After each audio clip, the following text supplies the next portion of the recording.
আজকের গুরুত্বপূর্ণ আঞ্চলিক সংবাদে সবাইকে জানাই স্বাগত। আজ 16 মার্চ রবিবার। আজকের সন্ধ্যার বিশেষ বিশেষ খবর হলো ভুতুড়ে বুটার বৈঠক ডাকলো নির্বাচন কমিশন, চিবিটাবিসিয়ায় জিসি বিশ্ববিদ্যালয়, প্রস্তাবিত জমি দেখলেন শিক্ষামন্ত্রী পেগু, সন্ত্রাসের উৎসস্থল কোথায় গোটা বিশ্ব জানে, ট্রেন অপহরণকাণ্ডে পাকিস্তানকে ধুয়ে দিল দিল্লি। আজ মহাকাশে পৌঁছে গেল মাস্কের মহাকাশযান ও বুধেই পৃথিবীতে প্রত্যাবর্তন সুনিতাদের।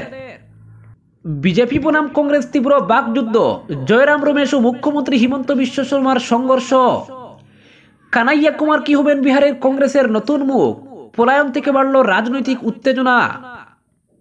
ভারতের প্রথম রাজ্য হিসেবে 5টি আন্তর্জাতিক বিমানবন্দর পাচ্ছে উত্তরপ্রদেশ। সুপ্রিম কোর্টে বিচারপতি জয়মাল্য বাগচির শপথ সোমবার, হতে পারেন প্রধান বিচারপতিও। বন্ধ হয়ে গেল বাংলাদেশের সমস্ত পর্ন সাইট, কড়া ব্যবস্থা নিল সেদেশের সরকার। এবং সর্বশেষ খবর কি হলো, চীন ও রাশিয়া প্রকাশ্যে ইরানকে সমর্থন করছে, আমেরিকা ও ইসরায়েলের জন্য বড় ধাক্কা। এবারে শুনুন বিস্তারিত খবর। ভুতুড়ে বুটার বিতর্ক মাথাছাড়া দিয়ে ওঠার পর 3 মাস সময় চেয়ে নিয়েছিল নির্বাচন কমিশন। জানানো হয়েছিল ডুপ্লিকেট এপিক নম্বর ইস্যু এর মধ্যেই তারা সমাধান করবে। তবে অল্প দিনের মধ্যেই তৎপরতা দেখালো নির্বাচন কমিশন। আগামী মঙ্গলবার একটি বৈঠক ডেকেছে তারা। সেই বৈঠকে আধার কার্ডের সঙ্গে ভোটার কার্ড সংযুক্তিকরণ নিয়ে আলোচনা হতে পারে বলে সূত্রের খবর। মুখ্য নির্বাচন কমিশনার জ্ঞানেশ কুমারের ডাকা এই বৈঠকে কেন্দ্রীয় স্বরাষ্ট্র সচিব, আধার কমিশনের সিইও, সংসদ বিষয়ক মন্ত্রকের সচিব এবং কেন্দ্রীয় আইন সচিবের থাকার কথা। সব জাতীয় ও আঞ্চলিক রাজনৈতিক দলের কাছ থেকেও এই সংযুক্তিকরণ নিয়ে পরামর্শ চেয়েছে নির্বাচন কমিশন। অনুমান করা হচ্ছে কোন প্রক্রিয়া আধার ভোটার সংযুক্তিকরণ করা যেতে পারে, হলে কতদিনের মধ্যে হতে পারে, সেসব বিষয়ে প্রাথমিক আলোচনা হতে পারে। অনলাইন পদ্ধতিতে ভোটার লিস্টে নাম তোলার সুযোগ নিয়ে কমিশনকে কাজে লাগিয়ে বিজেপি ভোটার লিস্টে ভুতুড়ে ভোটার ঢুকিয়ে দিচ্ছে বলে অভিযোগ এনেছিল তৃণমূল নেত্রী মমতা বন্দ্যোপাধ্যায়। একই এপিক নম্বরে একাধিক ভোটার রয়েছে বলেও প্রমাণ দেখিয়েছিল তৃণমূল। তারপরে কমিশনের তরফে স্পষ্ট দাবি করা হয়, একই এপিক নম্বরের একাধিক নাম থাকা মানেই যে নকল বা ভুয়ো ভোটার নয়। যদিও কমিশনের এই যুক্তি মানতে নারাজ তৃণমূল, কিন্তু নির্বাচন কমিশন তাদের যুক্তিতে অনড়। তাও ইস্যুটি নিয়ে তারা ভাবছে এবং আগামী 3 মাসের মধ্যে তার সমস্যার সমাধান করা হবে বলে আশ্বাস দেওয়া হয়। এর আগে রাজ্য নির্বাচন কমিশন বিজ্ঞপ্তি দিয়ে জানিয়েছিল, একই এপিক নম্বর হলেও রাজ্য এবং ভৌগোলিক অবস্থান অনুযায়ী ভোটারের ঠিকানা, বিধানসভা কেন্দ্র এবং ভোট কেন্দ্র আলাদা। কমিশন এটাও স্পষ্ট করেছে, এপিক কার্ডে যে কেন্দ্রের ভোটার তালিকায় নাম থাকবে সেখানেই ভোট দেওয়া যাবে, অন্য কোথাও ভোট দিতে পারবেন না ভোটার। তৃণমূল এই নিয়ে অভিযোগ তোলার পরই তাদের সমর্থন করেছে কংগ্রেস, এনসিপির মতো দল। স্বাভাবিকভাবেই বিষয়টির আঁচ গিয়ে পড়েছে দিল্লিতে। তারপরই কার্যত নড়ে চড়ে বসেছে নির্বাচন কমিশন। অপরদিকে শিলচর গুরুচরণ বিশ্ববিদ্যালয়ের নতুন জমি দেখলেন রাজ্যের শিক্ষামন্ত্রী রনজ পেগু। বরাক উন্নয়ন বিভাগের মন্ত্রী কৌশিক রায়কে সঙ্গে নিয়ে তিনি বড়খলা বিধানসভা চক্রের চিবিটাবিচিয়া এলাকার প্রস্তাবিত জমি পরিদর্শন করেন। জানা গেছে, গুরুচরণ বিশ্ববিদ্যালয়ের জন্য মূলত 2টি জমি চয়ন করেছিল জেলা প্রশাসন, একটি চিবিটাবিচিয়ায় ও অন্যটি শিলডুবিতে। কিন্তু শিলডুবির জমি নিচু থাকায় চিবিটাবিচিয়ার জমি পছন্দ হয়েছে শিক্ষামন্ত্রীর। সূত্রের খবর, সবকিছু ঠিক থাকলে এই চিবিটাবিচিয়ায় গড়ে উঠবে গুরুচরণ বিশ্ববিদ্যালয়। এদিন চিবিটাবিচিয়ার প্রস্তাবিত জমি পরিদর্শনের কথা শিক্ষামন্ত্রী এক্স হ্যান্ডেলেও জানিয়েছেন। যদিও মন্ত্রী বর্ষাঙ্গন লিখেছেন, তবে ওই স্থান মূলত চিবিটাবিচিয়া। লিখেছেন, এই স্থানের প্রাকৃতিক সৌন্দর্য সত্যি অসাধারণ। শিলচর ও হাইলাকান্দির সঙ্গে এই স্থানের চমৎকার সংযোগও রয়েছে। তাই এই স্থানকেই বিশ্ববিদ্যালয়ের জন্য আদর্শ স্থান হিসেবে উল্লেখ করেন শিক্ষামন্ত্রী। এদিকে সূত্রের খবর, আগামী এপ্রিলেই গুরুচরণ বিশ্ববিদ্যালয়ের নতুন উপাচার্য নিয়োগ করা হবে। অপরদিকে পাকিস্তানের বালুচিস্তানের ট্রেন অপহরণের ঘটনায় ইসলামাবাদ ভারতের দিকে আঙ্গুল তোলার চেষ্টা করতেই কড়া জবাব দিল দিল্লি। বিদেশ মন্ত্রক স্পষ্ট ভাষায় বলেছে, গোটা বিশ্ব জানে গ্লোবাল সন্ত্রাসের এপিসেন্টার কোথায়। পাকিস্তানের উচিত অন্যের দিকে আঙ্গুল তোলার বদলে নিজের ব্যর্থতার দায় নিজেই নেওয়া। সম্প্রতি বালুচিস্তান লিবারেশন আর্মি পাকিস্তানে একটি ট্রেন অপহরণ করে 30 ঘন্টার অপারেশনের পর পাকিস্তান সেনাবাহিনী যাত্রীদের উদ্ধার করে। এই ঘটনাকে কেন্দ্র করে পাকিস্তানের বিদেশ মন্ত্রকের তরফে দাবি করা হয়, এই হামলার পেছনে আফগানিস্তান ভিত্তিক পরিকল্পনাকারীদের হাত রয়েছে। আফগানিস্তানকে ব্যবহার করে পাকিস্তানের সন্ত্রাস ছড়িয়ে দিচ্ছে ভারত। জঙ্গিরা তাদের বাইরের রিং লিডার ও হ্যান্ডেলারদের সঙ্গে যোগাযোগ রেখে এই অপারেশন চালিয়েছে। এরপরই পাকিস্তানের এই অভিযোগকে ভিত্তিহীন আখ্যা দিয়ে ভারতের বিদেশ মন্ত্রক এক বিবৃতিতে জানায়, পাকিস্তানের ভিত্তিহীন দাবিকে আমরা কড়া ভাষায় নস্যাৎ করছি। গোটা বিশ্ব জানে গ্লোবাল সন্ত্রাসের কেন্দ্রস্থল কোথায়। পাকিস্তানের উচিত অন্যের দিকে আঙ্গুল না তুলে নিজের ব্যর্থতার দায় নিজেই নেওয়া। আফগানিস্তানের বিদেশ মন্ত্রকের তরফে পাকিস্তানের এই অভিযোগ প্রত্যাখ্যান করে বলা হয়েছে, ইসলামাবাদের উচিত দায়িত্বজ্ঞানহীন মন্তব্য এড়িয়ে তাদের নিরাপত্তা ও অভ্যন্তরীণ সমস্যার দিকে মনোনিবেশ করা। প্রসঙ্গত, গত সপ্তাহে বালুচিস্তানে জাফর এক্সপ্রেস ট্রেন অপহরণের ঘটনায় পাকিস্তান সেনাবাহিনী 33 জন বালুচ যোদ্ধাকে নিহত করার দাবি করেছে। ট্রেনটিতে 400 যাত্রী ছিলেন, যাদের মধ্যে অনেকেই পাকিস্তান সেনাবাহিনীর সদস্য ছিলেন বলে জানা গেছে। অপহৃত যাত্রীদের উদ্ধারে 30 ঘন্টার অপারেশন চালায় পাকিস্তান সেনাবাহিনী। ঘটনাস্থলে কি ঘটেছে তা স্বাধীনভাবে তদন্তের জন্য বিএলএ নিরপেক্ষ পর্যবেক্ষক ও সাংবাদিকদের সংঘাতস্থলে নিয়ে যাওয়ার আহ্বান জানিয়েছে, তবে পাকিস্তান সরকার এখনও এই আহ্বানে সাড়া দেয়নি। এদিকে এইসবের মাঝেই রাষ্ট্রপুঞ্জের সাধারণ সভায় ফের একবার কাশ্মীর নিয়ে বুলি আওড়ালো পাকিস্তান, আর এর জবাবে জোর ধমক দিল ভারত। রাষ্ট্রপুঞ্জে ইসলামোফোবিয়া বিরোধী আন্তর্জাতিক দিবস পালন উপলক্ষে পাকিস্তানের প্রাক্তন বিদেশ সচিব তেহমিনা জাঞ্জুয়া কাশ্মীর প্রসঙ্গ টেনে নিয়ে এসেছিলেন। এরই জবাব দেন রাষ্ট্রপুঞ্জে নিযুক্ত ভারতের স্থায়ী কূটনীতিক প্রতিনিধি পি হরিশ। হরিশ বলেন, পাকিস্তানের অভ্যাস ভারতের কেন্দ্রশাসিত অঞ্চল জম্মু কাশ্মীর নিয়ে অযাচিত কথা বলা। এই জাতির ধর্মান্ধ মানসিকতা সর্বজনবিদিত, তাদের গোলামির রেকর্ডও জানা আছে সবার। এই ধরনের প্রচেষ্টায় কিছু যায় আসবে না। জম্মু কাশ্মীর ভারতের অবিচ্ছেদ্য অংশ ছিল, আছে এবং সব সময় থাকবে। সেই বাস্তবতার পরিবর্তন ঘটাতে পারবে না পাকিস্তান। অপরদিকে সুপ্রিম কোর্টের বিচারপতি হিসেবে আগামীকাল সোমবার শপথ নেবেন বাঙালি বিচারপতি জয়মাল্য বাগচি। প্রধান বিচারপতি সঞ্জীব খান্না তাকে শপথ বাক্য পাঠ করাবেন। সেখানে উপস্থিত থাকবেন সুপ্রিম কোর্টের আরও বিচারপতিরা। সুপ্রিম কোর্টে বিচারপতি পদে অনুমোদিত বিচারপতির সংখ্যা 34। বিচারপতি বাগচির শপথের পরে সুপ্রিম কোর্টে বিচারপতির সংখ্যা হবে 33। সুপ্রিম কোর্টের প্রধান বিচারপতি সঞ্জীব খান্নার নেতৃত্বে সুপ্রিম কোর্টের কলেজিয়াম গত 6 মার্চ বিচারপতি জয়মাল্য বাগচির নাম সুপারিশ করেছিল। তারপরই পদক্ষেপ করে আইন মন্ত্রক সোমবার বিজ্ঞপ্তি প্রকাশ করে আইন মন্ত্রক জানায়, রাষ্ট্রপতি দ্রৌপদী মুর্মু সুপ্রিম কোর্টের বিচারপতি হিসেবে নিযুক্ত করেছেন বিচারপতি জয়মাল্য বাগচিকে। সেই মতো সোমবার শীর্ষ আদালতের বিচারপতি হিসেবেই শপথ নেবেন তিনি। জয়মাল্য বাগচি আগামী দিনে সুপ্রিম কোর্টের প্রধান বিচারপতি হতে পারেন, কারণ তার কার্যকাল প্রায় 6 বছর। 2031 সালের 25 মে সুপ্রিম কোর্টের প্রধান বিচারপতি পদ থেকে অবসর নেওয়ার কথা বিচারপতি কেবি বিশ্বনাথনের। তারপরেই দেশের প্রধান বিচারপতি হতে পারেন বিচারপতি বাগচি। তবে তার অবসর মেয়াদ নেওয়ার সময়সীমা হল 2031 সালের অক্টোবর মাস। যদিও জয়মাল্য বাগচি বিচারপতি হন, তাহলে তার কার্যকাল হবে খুব অল্প সময়ের। অপরদিকে কানাইয়া কুমার কি হবেন বিহারে কংগ্রেসের নতুন মুখ? পলায়ন থেকে বাড়ল রাজনৈতিক উত্তেজনা। বিহারে এবছর বিধানসভা নির্বাচন অনুষ্ঠিত হতে যাচ্ছে এবং সব রাজনৈতিক দলগুলি তাদের প্রস্তুতি শুরু করেছে।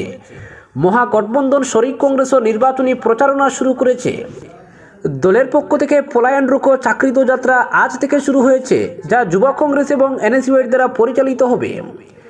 এই যাত্রাটি পশ্চিম চম্পারণের বিতিহরুয়া গান্ধী আশ্রম থেকে শুরু হয়ে বিভিন্ন জেলা হয়ে পাটনা পৌঁছাবে, যেখানে এর সমাপ্তি হবে। এই যাত্রার মূল উদ্দেশ্য বিহারে পালানোর প্রবণতা এবং বেকারত্বের মতো বিষয়গুলির উপর সচেতনতা বাড়ানো। কংগ্রেস নেতা এবং এনএসইউআই প্রধান কানাইয়া কুমার ইতিমধ্যেই এই যাত্রার ঘোষণা করেছেন এবং রাজনৈতিক বিশ্লেষকরা মনে করছেন কংগ্রেস কানাইয়া কুমারকে বিহারের রাজনীতিতে একটি শক্তিশালী মুখ হিসেবে তুলে ধরার পরিকল্পনা করছে। এছাড়া বিহার কংগ্রেসের প্রধান কৃষ্ণা আল্লাওয়ারুও এই যাত্রায় অংশগ্রহণ করবেন এবং দলের শক্তি বাড়ানোর জন্য বিভিন্ন জেলায় সফর করবেন। রাজনৈতিক বিশ্লেষকরা একে কংগ্রেসের নির্বাচনী শঙ্খনাদ হিসেবে দেখছেন, যা আসন্ন বিধানসভা নির্বাচনের জন্য দলের প্রস্তুতির অংশ। এই যাত্রা কংগ্রেসের জন্য একটি নতুন সুযোগ হতে পারে, বিশেষ করে যুব ভোটারদের আকৃষ্ট করার জন্য। তবে এ বিষয়ে কানাইয়া কুমার পুরো যাত্রার নেতৃত্ব দেবেন কিনা তা নিয়ে এখনো কোনো আনুষ্ঠানিক ঘোষণা হয়নি, তবে দলের মধ্যে এই সম্ভাবনা নিয়ে আলোচনা চলছে। অপরদিকে মহাকাশে পৌঁছে গেল মাস্কের মহাকাশযান, বুধেই পৃথিবীতে প্রত্যাবর্তন সুনিতাদের।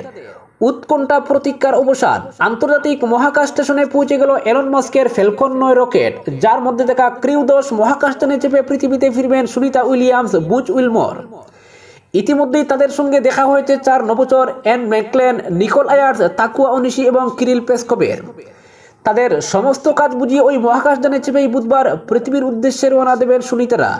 জানা গিয়েছে ভারতীয় সময় অনুযায়ী আজ রবিবার সকাল 9:35 রকেটটি মহাকাশ স্টেশনে অবতরণ করে গোটা প্রক্রিয়া নিরাপদে সম্পন্ন হয়েছে বলেই জানিয়েছে নাসা।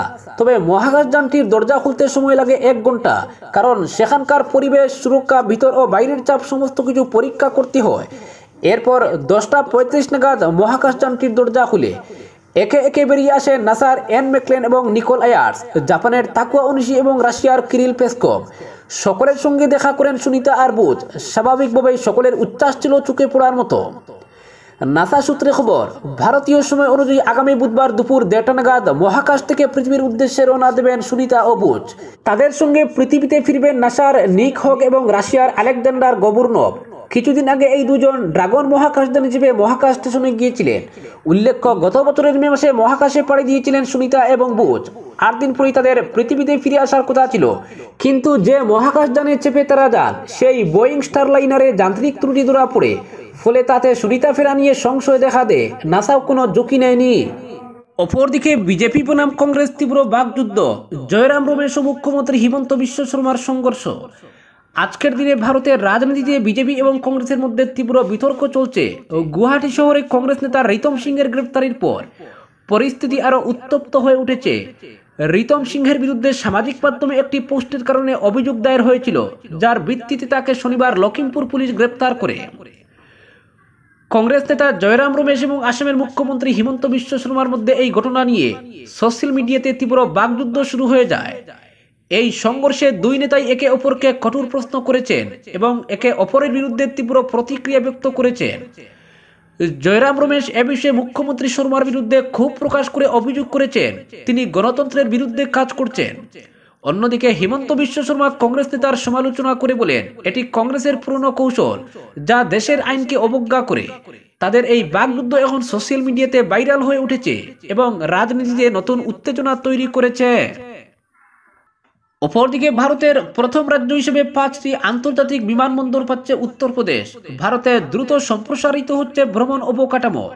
নতুন নতুন বিমানবন্দর ও রেলপথ দেশের বিভিন্ন প্রান্তের সংযোগ ব্যবস্থা উন্নত করছে। এরই মধ্যে এক ব্যতিক্রমী মাইল ফলকের দ্বার প্রান্তে দাঁড়িয়ে আছে উত্তরপ্রদেশ। খুব শীঘ্রই এটি হবে ভারতের প্রথম রাজ্য যেখানে থাকবে 5টি আন্তর্জাতিক বিমানবন্দর। উত্তরপ্রদেশের পঞ্চম আন্তর্জাতিক বিমানবন্দর হিসেবে চালু হতে যাচ্ছে নয়ডা আন্তর্জাতিক বিমানবন্দর। যেবারে নির্মিত এই বিমানবন্দরটি শুধু রাজ্যের নয়, বরং সমগ্র দেশের বৃহত্তম বিমানবন্দর হিসেবে গড়ে উঠছে। অত্যাধুনিক সুবিধা সম্পন্ন এই বিমানবন্দর উত্তরপ্রদেশকে ভারতীয় বিমান পরিবহন মানচিত্রে আরো শক্তিশালী অবস্থানে নিয়ে যাবে। 2012 সালের আগে উত্তরপ্রদেশে মাত্র 2টি আন্তর্জাতিক বিমানবন্দর ছিল, লখনৌয়ের চৌধুরী চরণ সিং আন্তর্জাতিক বিমানবন্দর এবং বারাণসীর লাল বাহাদুর শাস্ত্রী আন্তর্জাতিক বিমানবন্দর। তবে গত এক দশকে রাজ্যের বিমান চলাচল ব্যবস্থায় বিপুল পরিবর্তন এসেছে। 2021-এ কুশিনগর আন্তর্জাতিক বিমানবন্দর চালু হয়, যা মূলত বৌদ্ধ পর্যটনের জন্য তৈরি করা হয়েছিল। 2023 সালে অযোধ্যায় মহর্ষি বাল্মীকি আন্তর্জাতিক বিমানবন্দর চালু হয়, যা তীর্থযাত্রীদের জন্য অত্যন্ত গুরুত্বপূর্ণ। 2024-এ নয়ডা আন্তর্জাতিক বিমানবন্দর উদ্বোধনের পথে, যা রাজ্যের পঞ্চম আন্তর্জাতিক বিমানবন্দর হবে। এই সম্প্রসারণের ফলে উত্তরপ্রদেশ অভ্যন্তরীণ এবং আন্তর্জাতিক পর্যটকদের জন্য আরো সহজ ও গতিশীল যাতায়াতের সুযোগ তৈরি করছে। অপরদিকে বেজিংয়ে রাশিয়া, চীন এবং ইরানের একটি গুরুত্বপূর্ণ বৈঠক অনুষ্ঠিত হয়েছে, যা ওয়াশিংটন থেকে তেল আবিব পর্যন্ত উত্তেজনা বাড়িয়েছে। সম্প্রতি রাশিয়া, চীন এবং ইরান চাবাহারের কাছে সামরিক মহড়া চালিয়েছে, যা ট্রাম্পের জন্য একটি বড় চ্যালেঞ্জ হিসেবে বিবেচিত হয়েছিল। কিন্তু এখন এই 3টি দেশ আবার ট্রাম্পকে বড় ধাক্কা দিয়েছে। আসলে শি জিনপিং এবং পুতিন ইরানের পারমাণবিক কর্মসূচিকে সমর্থন করার ঘোষণা দিয়েছে। মনে করা হচ্ছে রাশিয়া ও চীনের সমর্থনে ইরান শীঘ্রই পারমাণবিক শক্তিধর হয়ে উঠতে পারে। ইরানের পারমাণবিক শক্তিধর হওয়া আমেরিকা ও ইসরায়েলের জন্য একটি সতর্কবার্তা, কিন্তু প্রশ্ন হলো এর ফলে চীন ও রাশিয়া কি লাভ পাবে। ইরানের পারমাণবিক শক্তি রাশিয়া এবং চীনকে উপকৃত করে। আমেরিকার বিশ্বজুড়ে প্রায় 80টি বিমান ঘাঁটি রয়েছে এবং তারা তার শত্রু দেশগুলিতে অস্থিরতা ছড়িয়ে দেওয়ার জন্য বিদ্রোহীদের সব ধরনের সহায়তা প্রদান করে। রাশিয়াকে ঘিরে উত্তর কোরিয়া এবং ইউক্রেনকে মোকাবিলা করার জন্য তাইওয়ান, দক্ষিণ কোরিয়াকে চীন সাহায্য করছে। আমেরিকা পর্দার আড়ালে থেকে এই সমস্ত দেশের জীবন কঠিন করে তুলছে। এখন চীন ও রাশিয়া এমন একটি ঘোষণা দিয়েছে যা ট্রাম্পের উত্তেজনা আরো বাড়িয়ে তুলতে পারে। এই উত্তেজনার কারণ হলো আরব বিশ্বে সক্রিয় হতে যাওয়া নতুন পারমাণবিক ত্রিভুজ, যা মধ্যপ্রাচ্যে আমেরিকান আধিপত্যকে চ্যালেঞ্জ জানাতে পারে। একই সাথে ইসরায়েলের তাণ্ডব সম্পূর্ণরূপে বন্ধ করার ক্ষমতাও এর থাকবে। বেইজিংয়ে অনুষ্ঠিত বৈঠকে ইরানের পারমাণবিক সমস্যা নিয়ে আলোচনা হয়েছিল। ইরান বলেছিল যে তার পারমাণবিক কর্মসূচি কেবল সমৃদ্ধির জন্য। ইরানের উপর আমেরিকার নিষেধাজ্ঞা তার অধিকারের লঙ্ঘন এবং বৈঠকে সিদ্ধান্ত নেওয়া হয়েছে যে শান্তির জন্য চাপের নীতি কাজ করবে না। আমেরিকাকে ইরানের উপর থেকে নিষেধাজ্ঞা তুলে নিতে হবে। এই বৈঠকের পর চীন ও রাশিয়া একটি যৌথ বিবৃতি জারি করে ইরানের পারমাণবিক কর্মসূচির প্রতি পূর্ণ সমর্থন ঘোষণা করে। চীনের উপপররাষ্ট্রমন্ত্রী মা জাওকসু বলেছেন যে, আমরা পারমাণবিক কর্মসূচি এবং নিষেধাজ্ঞার বিষয়টি গুরুত্ব সহকারে আলোচনা করেছি। আমরা সমস্ত অবৈধ এবং একতরফা নিষেধাজ্ঞার অবসানের প্রয়োজনীয়তার উপর জোর দিয়েছি। আমরা পুনর্ব্যক্ত করেছি যে পারস্পরিক শ্রদ্ধার মাধ্যমে কূটনৈতিক বিকল্পগুলি একমাত্র বিশ্বাসযোগ্য এবং বাস্তবসম্মত পদ্ধতি। আমরা মনে করি নিষেধাজ্ঞাগুলি প্রত্যাহার করা প্রয়োজন। আজকের বিশেষ সংবাদ এখানেই সমাপ্ত।